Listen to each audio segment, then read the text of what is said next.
Edu ഹബിൻ്റെ set rapid revision വീഡിയോയിലേക്ക് എല്ലാവർക്കും സ്വാഗതം. 2024 ജനുവരിയിൽ നടത്തിയ സെറ്റ് എക്സാമിൻ്റെ ക്വസ്റ്റ്യൻ പേപ്പറാണ് നമ്മൾ ഈ വീഡിയോയിൽ അനലൈസ് ചെയ്യുന്നത്. ഇതിനു മുമ്പത്തെ വീഡിയോസിൽ നമ്മൾ പ്രീവിയസ് ഇയർ ക്വസ്റ്റ്യൻസ് തന്നെയാണ് അനലൈസ് ചെയ്ത് അത് നിങ്ങൾക്ക് ലഭിക്കുവാനായിട്ട് സെറ്റ് റാപ്പിഡ് റിവിഷൻ എന്ന് പറഞ്ഞൊരു പ്ലേലിസ്റ്റ് നമ്മൾ ക്രിയേറ്റ് ചെയ്തിട്ടുണ്ട്. ആ പ്ലേലിസ്റ്റിൽ കയറി കഴിഞ്ഞാൽ നിങ്ങൾക്ക് ലഭിക്കുന്നതാണ്. First question, the first planned eco tourism destination in India. ഇന്ത്യയിലെ ആദ്യത്തെ പ്ലാൻ ചെയ്ത എക്കോ ടൂറിസം ഡെസ്റ്റിനേഷൻ എന്നാണ് ചോദിച്ചിരിക്കുന്നത്. Bandipur national park, silent Valley, Thenmala, Sundarbans national park. Answer option C ആണ്, തെന്മലയാണ്. പാലക്കാട് ജില്ലയിലെ മണ്ണാർക്കാട് താലൂക്കിലാണ് സൈലന്റ് വാലി ദേശീയോദ്യാനം സ്ഥിതി ചെയ്യുന്നത്. കേരളത്തിലെ ഏക നിത്യഹരിത മഴക്കാടാണ് സൈലന്റ് വാലി. കേരളത്തിലെ രണ്ടാമത്തെ വലിയ ദേശീയോദ്യാനവുമാണിത്. ചീവീടുകൾ ഇല്ലാത്തതിനാലാണ് സൈലന്റ് വാലി എന്ന പേര് ലഭിച്ചത്. കർണാടകയിലെ ചാമരാജ് നഗർ ജില്ലയിൽ സ്ഥിതി ചെയ്യുന്ന ദേശീയോദ്യാനമാണ് ബന്ദിപ്പൂർ ദേശീയോദ്യാനം. നീലഗിരി ബയോസ്ഫിയർ റിസർവിൽപ്പെട്ട ഇതിന് പ്രോജക്റ്റ് ടൈഗറിന് കീഴിൽ കടുവ സംരക്ഷണ കേന്ദ്രമെന്ന നിലയിൽ 1974 ദേശീയോദ്യാനമായി പ്രഖ്യാപിച്ചത്. ഇന്ത്യയിൽ ഏറ്റവും കൂടുതൽ കടുവകളുള്ള രണ്ടാമത്തെ സംസ്ഥാനമായ ഈ കടുവ സംരക്ഷണ കേന്ദ്രത്തിൻ്റെ വിസ്തൃതി 874 ചതുരശ്ര കിലോമീറ്ററാണ്. കൊല്ലം ചെങ്കോട്ട പാതയുടെയും തിരുവനന്തപുരം ചെങ്കോട്ട റോഡിൻ്റെയും സംഗമസ്ഥാനത്ത് സ്ഥിതി ചെയ്യുന്ന തെന്മല ഇന്ത്യയിലെ ആദ്യത്തെ ആസൂത്രിത ഇക്കോ ടൂറിസം ഡെസ്റ്റിനേഷനാണ്. തിരുവനന്തപുരം, പത്തനംതിട്ട, കൊല്ലം ജില്ലകളിലെ വലിയ മലനിരകൾ ഉൾക്കൊള്ളുന്ന 10 ഇക്കോ ടൂറിസം സ്ഥലങ്ങളുണ്ട്. തെന്മല എന്നത് ഹണി ഹിൽ എന്നാണ് വിവർത്തനം ചെയ്യുന്നത്. അതിനാൽ ഉയർന്ന നിലവാരമുള്ള തേൻ ഈ പ്രദേശത്ത് നിന്ന് കയറ്റുമതി ചെയ്യുന്നതിൽ അതിശയിക്കാനില്ല. ചുറ്റുമുള്ള ഇടതൂർന്ന വനം രാജ്യത്തുടനീളം ആവശ്യക്കാരുള്ള തടികൾക്ക് പേരുകേട്ടതാണ്. കാടുകൾ, റബ്ബർ, മരത്തോട്ടങ്ങൾ എന്നിവയാൽ നിറഞ്ഞതാണ് ഇതിൻ്റെ ഭൂപ്രദേശം. ലോകത്തിലെ ഏറ്റവും മികച്ച പരിസ്ഥിതി സൗഹൃദ പദ്ധതികളിലൊന്നായി വേൾഡ് ടൂറിസം ഓർഗനൈസേഷൻ ഇതിനെ തിരഞ്ഞെടുത്തു. പശ്ചിമ ബംഗാൾ സംസ്ഥാനത്തിലെ ദേശീയോദ്യാനങ്ങളിലൊന്നാണ് സുന്ദർബൻ ദേശീയോദ്യാനം അല്ലെങ്കിൽ സുന്ദർബൻസ് നാഷണൽ പാർക്ക്. 1984 ഈ ഉദ്യാനം രൂപീകൃതമായത്. ലോകത്തിലെ ഏറ്റവും വലിയ കണ്ടൽവനമായ സുന്ദർബൻ ഡെൽറ്റയുടെ ഭാഗമാണ് ഈ ദേശീയോദ്യാനം. ഇവിടെ ധാരാളമായി കാണപ്പെടുന്ന സുന്ദരി എന്ന കണ്ടൽ വൃക്ഷത്തിൻ്റെ പേരിൽ നിന്നാണ് ഉദ്യാനത്തിന് സുന്ദർബൻ ദേശീയോദ്യാനം എന്ന പേര് ലഭിച്ചത്. ഈ ഉദ്യാനത്തെ യുനെസ്കോയുടെ ലോക പൈതൃക പട്ടികയിൽ ഉൾപ്പെടുത്തിയിട്ടുണ്ട്. Next question, the medals of the Asian Games 2023 were named after a style of Chinese painting. What is it? അതായത് 2023 ഏഷ്യൻ ഗെയിംസിൻ്റെ മെഡലിൽ ഒരു ചൈനീസ് പെയിൻറ്റിങ്ങിനെ ബേസ് ചെയ്തുകൊണ്ടാണ് നെയിം ചെയ്തിരിക്കുന്നത്. ഏതാണെന്നാണ് ചോദിച്ചിരിക്കുന്നത്. ഷാൻഷുയി, ഹൻസുഗോ, ഫെങ് ഷുയി, ഷാലുൻ. ആൻസർ ഓപ്ഷൻ എ ആണ്, ഷാൻഷുയി ആണ്. ഏഷ്യൻ ഗെയിംസ് 2003 മെഡലിൻ്റെ ഡിസൈൻ്റെ നെയിം എന്ന് പറയുന്നത് ഷാൻഷുയി ആണ്. അത് ലേക്ക് ആൻഡ് മൗണ്ടൻ എന്നാണ്. ഇത് ജെയ്ത് കാങ് ഓഫ് ലിംഗാസു കൾച്ചറിൽ നിന്ന് ഇൻസ്പയർ ചെയ്താണ്. ഇത് പ്രിസീഡിങ് ഇയറിലോട്ടായിരുന്നു ശരിക്കും പ്ലാൻ ചെയ്ത് വെച്ചത്. The company which would be the official partner for Board of Control for Cricket in India BCCI for domestic international cricket season 2023-26. അതായത് 2023 മുതൽ 2026 വരെയുള്ള ഇൻ്റർനാഷണൽ ക്രിക്കറ്റിൽ BCCIയുടെ കൂടെയുള്ള ഒഫീഷ്യൽ പാർട്ട്ണർ ആരെന്നാണ് ചോദിച്ചിരിക്കുന്നത്. Reliance Nippon, SBI Life, ICICI Prudential, Aditya Birla Sun. Answer option B ആണ്, SBI Life ആണ്. Next question, according to the latest FIDE ratings, who has overtaken the legendary Viswanathan Anand as India's top chess player in August 2023? ഏറ്റവും പുതിയ FIDEയുടെ rating അനുസരിച്ച് Viswanathan ആനന്ദിനെ overtaken ചെയ്ത ആ chess player August 2023 chess player ഏതെന്നാണ് ചോദിച്ചിരിക്കുന്നത്. വിശ്വനാഥൻ ആനന്ദിനെ ഒരാൾ ഓവർടേക്ക് ചെയ്തു ഈ 2023 ഓഗസ്റ്റിൽ.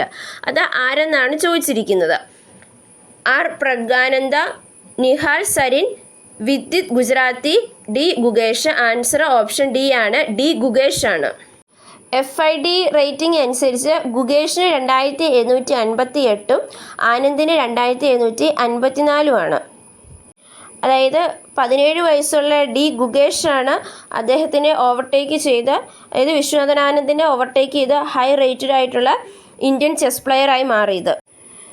Next question, from the following identify the princely states took over by the British East India Company by the use of the doctrine of lapse policy.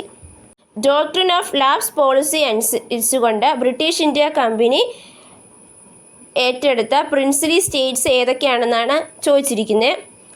Satra, Sambalpur, Arcot, Nagpur. Answer വരുന്നത് option D ആണ്. ഇതെല്ലാം അവർ ഡോക്ട്രിൻ ഓഫ് ലാപ്സ് പോളിസി വഴി പിടിച്ചെടുത്തതാണ്.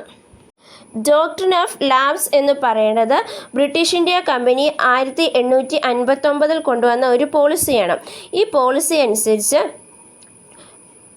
അതായത് ഒരു princely സ്റ്റേറ്റിൻ്റെ ruler മരിച്ചു പോയി കഴിഞ്ഞാൽ, അതായത് under the leadership of the company ആണെങ്കിൽ, അത് മരിച്ചു പോയി കഴിഞ്ഞ് കഴിഞ്ഞാൽ അയാൾക്കൊരു നാച്ചുറൽ ഹെയർ ഇല്ലെങ്കിൽ അത് ഓട്ടോമാറ്റിക്കലി ബ്രിട്ടീഷ് എംപയറുടെ കീഴിലോട്ട് പോകും. അതായത് അവരവരുടെ ആ ഒരു പാരമൗൺസി എക്സ്റ്റെൻഡ് ചെയ്യാനായിട്ട് എടുത്ത ഒരു അഡ്മിനിസ്ട്രേഷൻ പോളിസിയായിരുന്നു ഇത്. സത്ര, ജയ്പൂർ, സംബൽപൂർ, ഭഗത്, ഉദയ്പൂർ, ഝാൻസി, നാഗ്പൂർ, താഞ്ചോർ, ആർക്കോട്ട് എന്നിവയാണ് ഈ ഒരു പോളിസി വഴി പിടിച്ചെടുത്ത princely States. Next question, match the list 1 companies with list 2 country of origin. അതായത് ലിസ്റ്റ് 1 കുറച്ച് കമ്പനീസും ലിസ്റ്റ് 2 അതിൻ്റെ ഒറിജിൻ, അതായത് ഏത് രാജ്യത്താണ് ഒറിജിൻ ചെയ്തതെന്നാണ് ചോദിച്ചിരിക്കുന്നത്. അപ്പോൾ ഇത് തമ്മിൽ മാച്ച് ദ ഫോളോയിങ് നടത്താനാണ് നമ്മളോട് പറഞ്ഞിരിക്കുന്നത്. List 1 Lenovo, Nokia, Dassault Industries, Hewlett Packard. List 2 France, United States, Finland, China. Answer വരുന്ന ഓപ്ഷൻ എ ആണ്. Lenovo China, Nokia Finland, Dassault Industries France, Hewlett Packard United States. Lenovo എന്ന് പറയുന്നത് ചൈനക്കാരുടെ ഒരു multinational technology കമ്പനിയാണ്. It is specialising in designing, manufacturing and marketing consumer electronics, personal computers, software, business solutions and related services.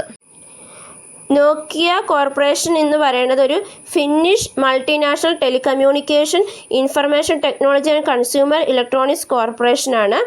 ഇത് ഫിൻലൻഡിലാണ് 1865 establish ചെയ്തത്.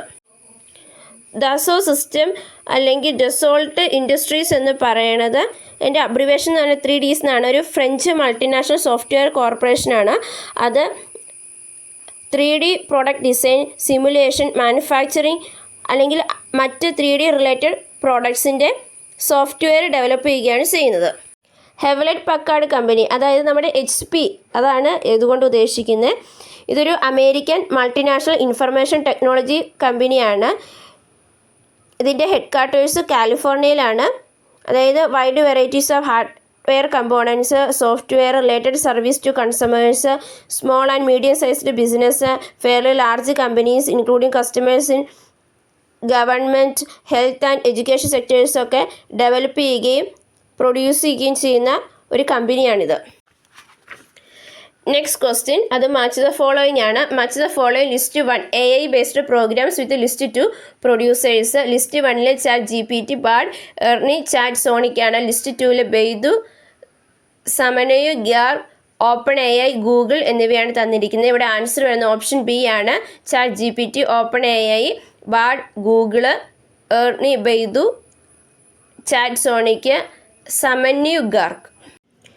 Chat GPT എന്ന് പറയുന്നത് ഒരു ചാറ്റ് ബോട്ടാണ്. അതൊരു വിർച്വൽ അസിസ്റ്റൻ്റ് ആണ്. Developed by open AI and launched in 2022 ആണ്.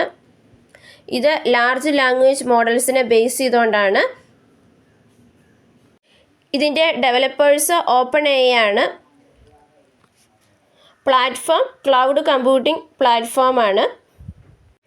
ജെമിനി അല്ലെങ്കിൽ അത് ബാഡ് എന്നാണ് അറിയപ്പെടുന്നത്. ഇതൊരു ജനറേറ്റീവ് ആർട്ടിഫിഷ്യൽ ഇൻ്റലിജൻസ് ചാറ്റ് ബോട്ടാണ്.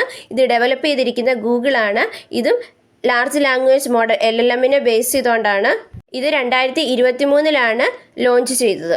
എർണൈ ബോട്ട് എന്ന് പറയുന്നത് enhanced representation through knowledge integration ആണ്. അതൊരു AI ചാറ്റ് ബോട്ടാണ്. ഇത് ബൈദുവിൻ്റെ പ്രോഡക്റ്റ് ആണ്. ഇത് 2023 റിലീസ് ചെയ്ത് ഇതും ലാർജ് ലാംഗ്വേജ് മോഡലിനെ ബേസ് ചെയ്തുകൊണ്ടാണ് പോകുന്നത്. ചാറ്റ് GPT എന്ന് പറയുന്നത് ബിസിനസ് വേൾഡിലെ ഏറ്റവും ലേറ്റസ്റ്റ് ആയിട്ടുള്ളതും ഗ്രേറ്റസ്റ്റ് ആയിട്ടുള്ള ടെക്നോളജിയാണ്. ഇത് ഹൈലി വേഴ്സറ്റൈൽ ആയിട്ടുള്ള AI കേപ്പബിലിറ്റീസ് ഉള്ളൊരു ഇതാണ്. ചാറ്റ് സോണിക് എന്ന് പറയുന്നത് ഒരു AI കോൺവെർസേഷണൽ ചാറ്റ് ബോട്ടാണ്. അതായത് അത് ജനറേറ്റ് ചെയ്യുന്ന ഹ്യൂമൻ ലെവൽ റെസ്പോൺസ് വിത്ത് മെഷീൻ ലെവൽ ഇൻ്റലിജൻസ് ആണ്. ഇത് GPT-4 മോഡലിനെ ബേസ് ചെയ്തുകൊണ്ടാണ് ഇത് യൂസ് ചെയ്തിരിക്കുന്നത്. നാച്ചുറൽ ലാംഗ്വേജ് പ്രോസസ്സിംഗ് NLPയും അതുപോലെ തന്നെ മെഷീൻ ലേണിംഗ് ടെക്നോളജിയുമാണ്. Next question, match the following list 1 with list 2. List 1 sports personalities, list 2 നേറ്റീവ് കൺട്രീസുമാണ്. അതായത് ലിസ്റ്റ് 1 കുറച്ച് സ്പോർട്സിൽ പ്രശസ്തരായ വ്യക്തികളാണ്. ലിസ്റ്റ് 2 അവരുടെ കൺട്രീസുമാണ് ചോദിച്ചിരിക്കുന്നത്. ലിസ്റ്റ് 1 നൊവാക് ജോക്കോവിച്ച്, Michael Fred Phelps, Travis Head, Robert എന്നിവരാണ്. List 2 Poland, Australia, Serbia, United States. Answer വരുന്ന ഓപ്ഷൻ ഡി ആണ്. നൊവാക് ജോക്കോവിച്ച് Serbia, Michael Fred Phelps United States, Travis Head Australia, Robert Poland. Novak ജോക്കോവിച്ച് എന്ന് പറയുന്നത് ഒരു സെർബിയൻ പ്രൊഫഷണൽ ടെന്നീസ് പ്ലെയർ ആണ്. ലോക റാങ്കിങ് റെക്കോർഡിൽ നമ്പർ 1 പൊസിഷനിലാണ് അദ്ദേഹം നിൽക്കുന്നത്. 24 ഗ്രാൻഡ് സ്ലാം കിരീടങ്ങളാണ് അദ്ദേഹത്തിൻ്റെ പേരിലുള്ളത്. ഏറ്റവും കൂടുതൽ ഗ്രാൻഡ് സ്ലാം കിരീടങ്ങളും നേടിയത് ഇദ്ദേഹമാണ്. ഇദ്ദേഹത്തിൻ്റെ പുസ്തകമാണ് സെർവ് ടു വിൻ എന്നുള്ളത്. മൈക്കിൾ ഫെൽപ്സ് അമേരിക്കക്കാരനായ നീന്തൽ താരമാണ്. ഒളിമ്പിക്സിൽ ഏറ്റവും അധികം സ്വർണ്ണ മെഡലുകൾ നേടിയ താരമാണ്. ഒരു ഒളിമ്പിക്സിൽ ഏറ്റവും കൂടുതൽ സ്വർണം നേടിയ താരവും കൂടിയാണ് അദ്ദേഹം. അദ്ദേഹത്തിൻ്റെ ആത്മകഥ no limits the will to succeed എന്നതാണ്. ട്രേവിസ് ഹെഡ് എന്ന് പറയുന്നത് ഒരു ഓസ്ട്രേലിയൻ ഇൻ്റർനാഷണൽ ക്രിക്കറ്ററാണ്. റോബർട്ട് ഒരു പോളിഷ് ഫുട്ബോളറാണ്. Next question, which of the following belongs to the category of organic farming pesticides. Organic farming പെസ്റ്റിസൈഡ്സിൻ്റെ താഴെ കൊടുത്തിരിക്കുന്ന ഏതൊക്കെയാണെന്നാണ് ചോദിച്ചിരിക്കുന്നത്. Garlic, onion, neem, tobacco, water. Answer വരുന്ന ഓപ്ഷൻ ഡി ആണ്. ഇതെല്ലാം ഓർഗാനിക് ഫാമിംഗ് പെസ്റ്റിസൈഡ്സിൻ്റെ കാറ്റഗറിയിൽ വരുന്നതാണ്. Next question, identify the countries which belong to the G7 group. G7 ഗ്രൂപ്പിൽ ഉൾപ്പെട്ടിട്ടുള്ള കൺട്രീസിനെ ഐഡൻറ്റിഫൈ ചെയ്താനാണ് പറഞ്ഞിരിക്കുന്നത്. United States, China, Japan, India. Answer വരുന്ന ഓപ്ഷൻ സി ആണ്. യുണൈറ്റഡ് സ്റ്റേറ്റ്സും ജപ്പാനുമാണ്.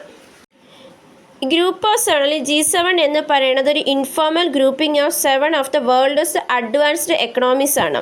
ഇതിൻ്റെ അകത്ത് Canada, France, German, Italy, Japan, the United kingdom, United States, അതുപോലെ തന്നെ European യൂണിയനുമാണ് ഉള്ളത്.